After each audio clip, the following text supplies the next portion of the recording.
Well, President Trump being criticized after he used National Guard troops and Park Police to violently clear the streets of peaceful protesters in D.C. for a photo op.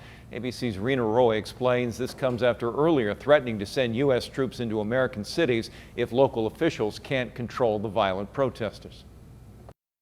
Right outside the White House Monday, thousands of peaceful protesters coming into conflict with U.S. Park Police and National Guard troops with a message for the president. As a leader, your job isn't to be a president to half the country, it's to be a president to all of the country. Things began peacefully but quickly turned tense.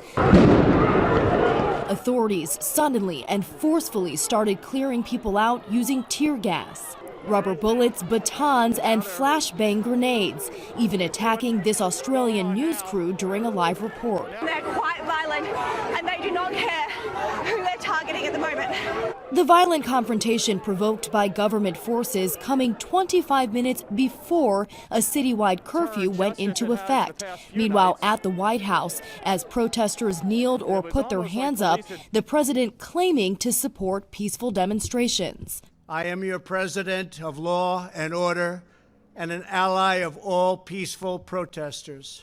President Trump has full authority in D.C., but not in the states. He urged governors to deploy the National Guard in their areas as well, or threatened to dispatch active duty military if they don't. A move only possible if he invoked a rarely used law, the Insurrection Act of 1807. And even then, it's unclear what that would entail. Moments after he addressed the nation, he walked through the cleared-out streets with his entourage to nearby historic St. John's Episcopal Church for a photo op.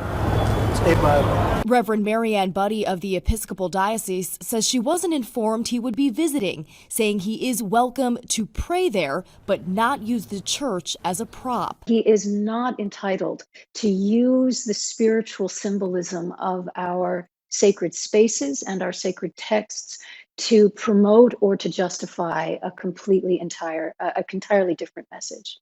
Earlier in the day, the president berated governors from both parties in a conference call, calling them weak, saying they should be arresting people and dominating the protesters. Several governors are now speaking out against his rhetoric.